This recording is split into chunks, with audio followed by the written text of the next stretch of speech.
સમયે આપણે તમારું સૌભાગ્ય આપણા બધાનું ગુજરાતી ચાલશે કે હિન્દી? 1975 માં હું પહેલી વાર આવ્યો હતો ત્યારે તમે બધા ગુજરાતી બોલતા હતા, પાછળ તો હિન્દી શીખેલું. મારે 49 વર્ષ થયા છે અહીંયા. તો આજે જે અવસરે આપણે મળ્યા છે એ અવસર આઝાદીના 75 વર્ષ પછી આ હિન્દુસ્તાનની ધરતી પર આવ્યો છે.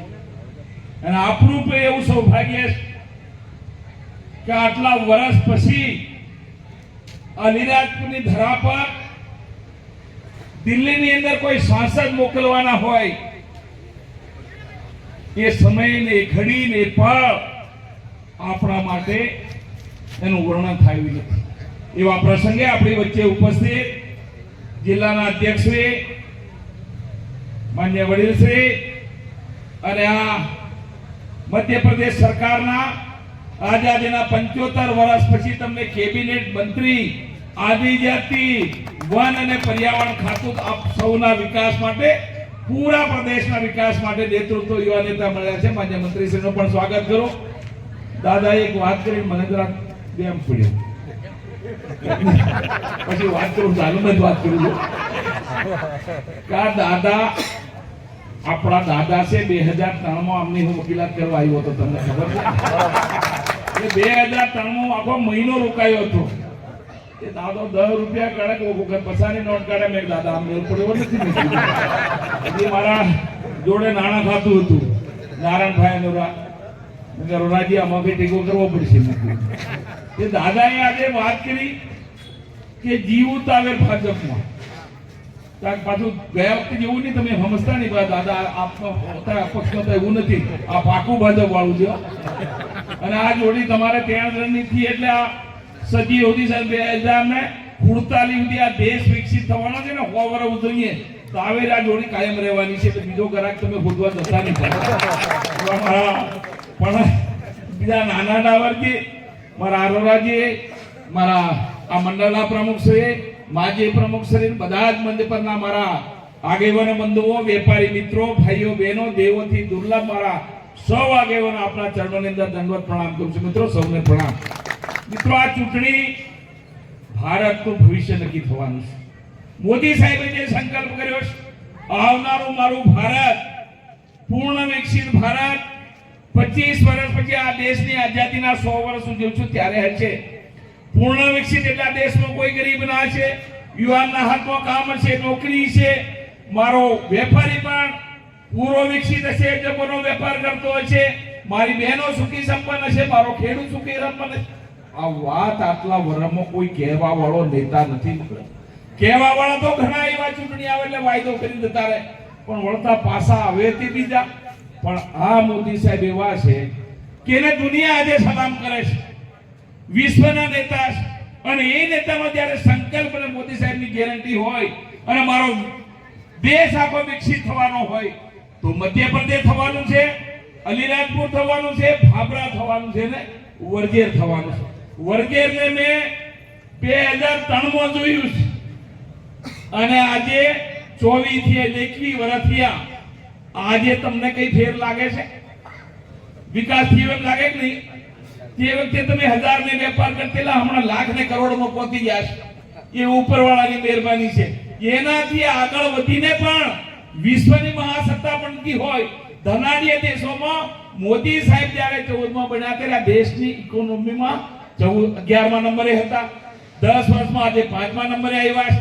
3 વર્ષમાં 3જા નંબરે આવીશું અને 2047માં આ વિશ્વની મહાસત્તા ધનાઢ્ય દેશોમાં ભારત છે. એમાં વેપારીના હાથમાં બધું જ નાણું આવવાનું છે. અને એના માટે અને આ યુગ કેવો યુગ તમે સમજો છો. અને તમારું સૌભાગ્ય છે મિત્રો, આ વિકાસનો સુવર્ણ યુગ છે, એમ કે ખોટું નથી. આ ભારત જ્યારે દુનિયામાં આટલો આગળ વધી રહ્યો છે ત્યારે પછી આપણે કેમ પાછળ રહીએ? એના માટે પણ પરમાત્માએ તમને બળ આપ્યું છે. મારા નેતા, માજી ધારાસભ્ય તમારી જોડે અને આઝાદીના 75 વર્ષ પછી એક યુવા નેતા પૂરા મધ્યપ્રદેશનું આદિવાસીઓના કલ્યાણ માટેનું નેતૃત્વ કરતા હોય, વન ખાતાનું નેતૃત્વ કરતા હોય, પર્યાવરણની જાળવણીનું કોઈ કામ કરતા એવા નેતા મળ્યા છે તો મારું સૌભાગ્ય છે આ યુગની અંદર જેટલું કેસ એટલું કરાવી લો.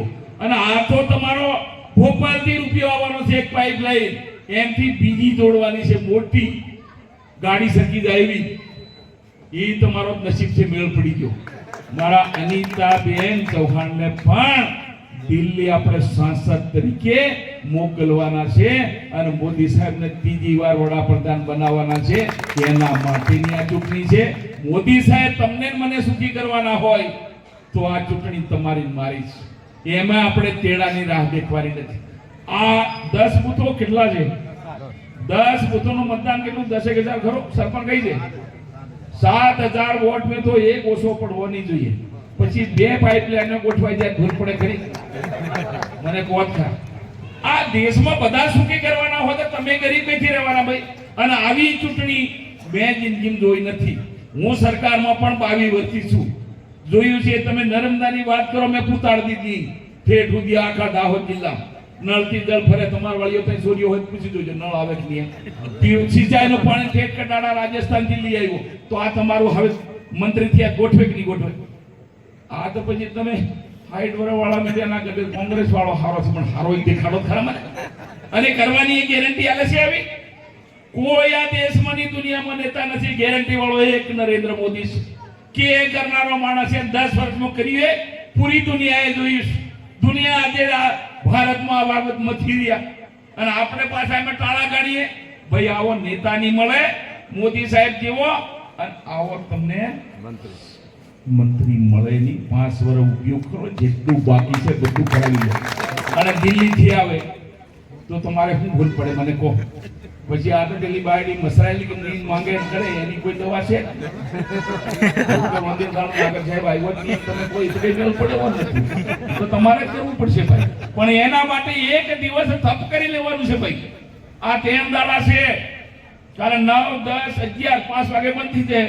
12 નથી એરમીએ મોદી સાહેબને ત્રીજી વાર વિશ્વની મહાસત્તા બનાવવા વોટ તમારે પોતે નાખવાનો બધો તેદાર બધું બંધ. એક કામ આ 10 બૂથમાં બધા લાગી દો. દેશમાં આઝાદી નથી લડ્યા પણ વિકસિત ભારતમાં લડવાનું મને સૌભાગ્ય મળ્યું. મારો ભારત દુનિયાની મહાસત્તા બનતો હોય એમાં મારે પાછી પાની પડવાની, તમારી આવનારી પેઢીઓ તરી દેવાની છે. આજે જન્મેલો દીકરો દીકરી 25 વર્ષે મોટો ઉદ્યોગપતિ છે, વિશ્વમાં છે, ડોક્ટર છે, એન્જિનિયર છે, વકીલ છે, આઈએએસ અધિકારી છે. એ સ્વપ્ન નથી, ધરતી પરની આ વાત વિકસિત ભારતની છે મિત્રો. વિશ્વમાં કોઈ એવો નેતા નથી આ વાત કરનારો. એ મળ્યો છે ને એ ટીમમાં જ્યારે મારી બહેનને મોકલવાની છે ત્યારે એમાં તમારે જરાય પણ કાચી પાન કરવાની. 5 લાખની લીડથી જીતાડવાના છે. મેળ પડશે? હવે દાહોદ વાળા કાલ નક્કી કરી દીધું, 11 લાખ વોટ પાડી દીધા. 5 લાખની લીડથી જસવંતસિંહ ભાભોરને દિલ્હી મોકલવાના છે. અને ગુજરાતમાં એક બિનહરીફ કરી દીધો. કોંગ્રેસ વાળાને ફોર્મ ભરતે થી આવડતું, એ દિલ્હી કેવી રીતે સલાડે મન કોત કરા? બીજા 3 જણા બે પાછા ખેંચી લીધો એવું કર્યા. કોઈ એનો ધનિક ની મેં ભાઈ, કોઈ નેતાની મેં, અને એવો નેતા મળ્યા છે એમને આપણને સત્તા મળી છે. અને સરકાર આખી મધ્યપ્રદેશની મળી છે અને ભારત સરકારની આપણને મળવાની છે. અને મારી બહેનને એટલા એજ્યુકેટેડ છે, એમનો અનુભવ એક્સપિરિયન્સ બધું જ છે. જિલ્લાના પ્રમુખ તરીકે રહ્યા છે, ચોપટની દીકરી છે. નામને નામ લેવાનું શું કીધું? હું એમ જોણ દેલો અમારા પાસે એવું છે પેલો ધણી તો આઈડી નું નામ કદી દીધું.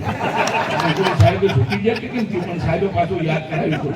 એટલે મારી બેનને આપણે દિલ્હી મોકલી દેવાની છે ગમે તેમ કરી, પણ તમારે લાહ આરતી ત્યાણની કરવી પડશે. એમે પાવેલી આઠોને વાપરવાનો ખતર જો એ નોણું પાછું દિલ્હી થું આવે અને ભોપાલ થું આવે. તમારી તિજોરી હમાયની એમથી જાય તો પણ તમારે મારી પેટી મત હમાયની હવે ડાબી ભરતો પૂરા કેટલા હોય.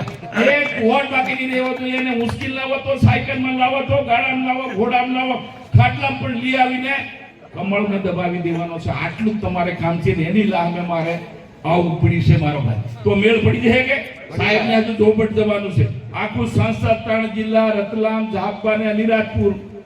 અને આપણે હવે તો સીએચ તમારા ટેકામાં રહેવાના છે.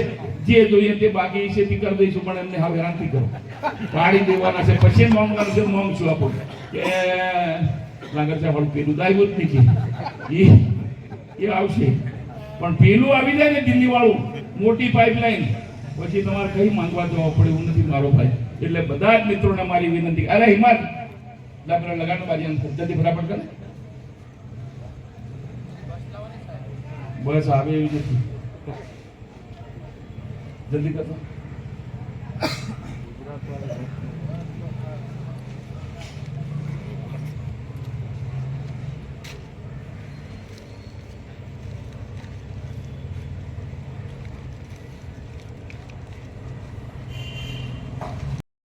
કેબિનેટ મંત્રી વાત કરતું એસટી કાર મોકલે છે, નક્કી કરાવી દઉં મને એની હગાઈ તમારી પાકી. મને કીધું છે આપણે સાહેબ સરકાર વાળાની ગાડી તો મારી ખાનગી શરૂ કર્યું, એને કોણ લાયસન્સ લેવાનું છે?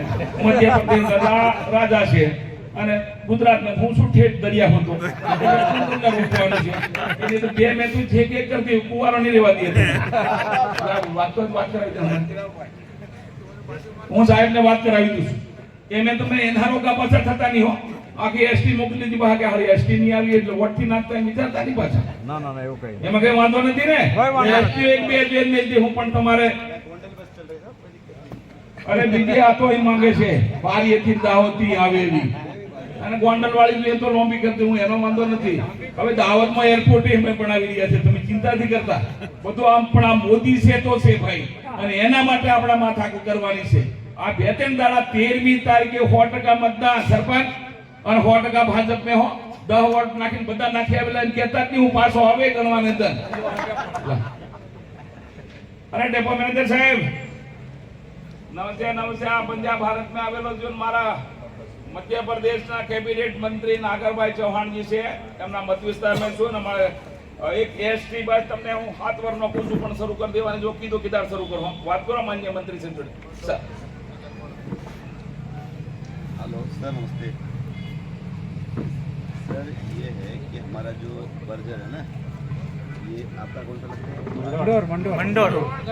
मंडोर गरबाड़ा है ना, तो आपकी जो बस है वहाँ आती है, हमारे एमपी में के 2 किलोमीटर का रास्ता छूट जाता है, तो हम ये चाहते हैं कि बर्जर से भी आपकी गाड़ी चालू हो जाए तो आने जाने में लोगों को सुविधा मिलेगी और आप लोगों को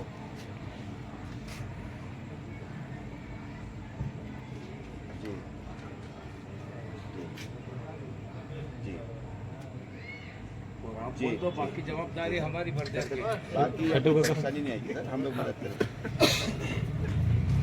चलो सर, है ना. ગુજરાત ને આપણને જ પાછી પાછું સારો કરો તો ઓકે, થેન્ક યુ. આ તમારું હગાઈ મારી અનિતાબેન ને 5 લાખ થી જીતાડવાનું પાકું.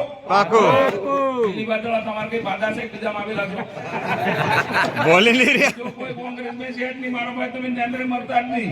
આ મોદી સેટ આવે કોઈ બીજાનો મેળ પડે એવો છે નહીં, એ બધા ખોળાઈ છે ફૂલ કઈ ફોર્મ ભરતી હતી આવડતું તો હું સરકાર ચલાવવાના છે મારો ભાઈ. ચૂંટણી આવે ને ઝૂંપડું વાલે હેડપંપ વાલે આટલું કીન દેતા રહેલી. આ સાહેબ આથી નર્મદાની પાઇપલાઇન સરકારી દેવા કીધું, બીજું બધું એ ટાંકી હકેનું બધું ભૂલી દો. આ પેલી બાટલીમાં આવે ને એવું પાણી સોકવું આવશે, પાણી નહીં હોય બીજી નહીં. બાકોને મારી રીતાબેન ને જીતાડ દેવાનો, પણ કાલથી લાગી પછી બધું કામ રહેવાથી રહો. એક એક ઘેર થી એક ભાઈ બેન ને પહેલા નંબરનું બટન, સામે કમળનું નિશાન, પીપીએમ ડાબોતે નીતાબેન દિલ્હી અને ડાવર સાહેબ અમારા નાગર સાહેબ ભોપાલ અને આ વગેર મે અને ખૂટે તો હોય શું ઘાટો ઉતરી જજો. ગુજરાત પડે મને કહેજો. બોલો હાથ જરા ઊંચા કરો તો બધા ઉઠવાળો. ભારત માતા કી જય, ભારત માતા કી જય, જય શ્રી રામ, જય શ્રી રામ, જય શ્રી રામ.